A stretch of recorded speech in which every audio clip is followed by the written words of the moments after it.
And we're going to update you on the joysticks. I'm going to bring Carl Jones up, who's our Chief Operating Officer and our Head of Business Development, because he's been working directly with Saitek, and he's a British national.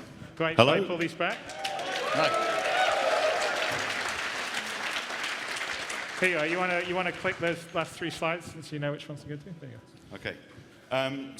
Hi, nice to meet you all. I'm Carl Jones, Chief Operating Officer, and I take care of business development. One of the things I've been handling very closely is our work with our partners, one of which, of course, is Saitek. And I wanted to update you all on the work that's been going on since we showed you the first kind of concepts at Gamescom.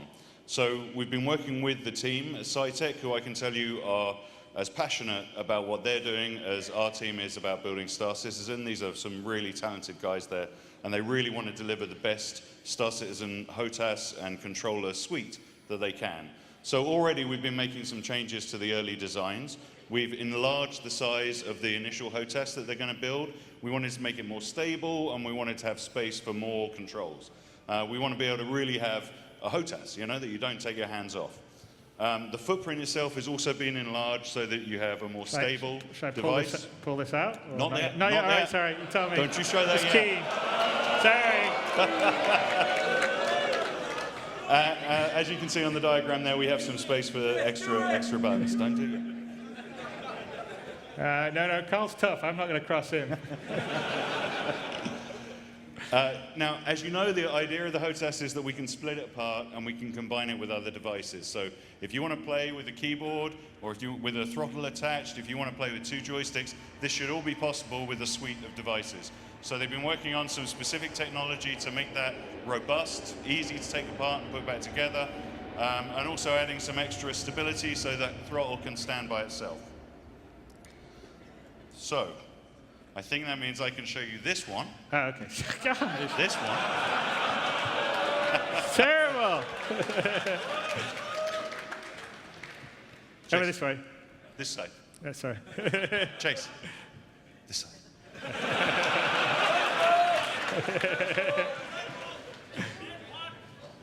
Okay. So this is the new mock-up we have. As I explained, you can see this is going to split apart, and you're going to be able to attach this to a keyboard. You're going to be able to have the extra buttons on the front there, as you can see. We have trackballs and various different controls that we're trying to use here for your aiming to make it as precise as possible. So it should be as easy to control as using a mouse or any other kind of controller. And then over here, we have our first mock-up of the suite working together. So this is with the throttle attached to just the numpad keyboard and with the joystick attached on one side. Of course, you could attach it with the keyboard. We need the camera. We're going to have a display here on the keyboard, so you're going to be able to get game information there.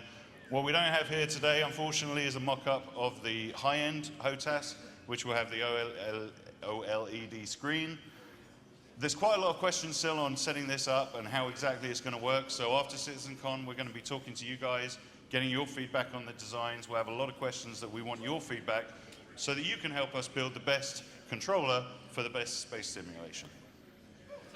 That's me. There you go. Thanks, Chris. Is there more? Oh yeah, there's the picture with the suite. So yeah, it's actually really cool. I love the idea of having the joystick and my keyboard and everything all at the same time. Thank you. So thanks, Carl. Much appreciated. And I think the guys at Saitek have been doing a pretty amazing job. It's, again, I think we said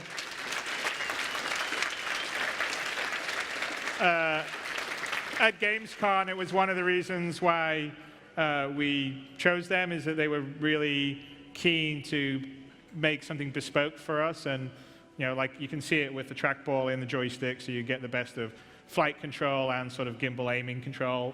And putting it all together just makes sense, because you're going to be flying around, you're also going to be wandering around on foot, you know, engaging in FPS. So having a full suite, I think it is cool, and it looks awesome, and I can't wait to have a working version on my desk.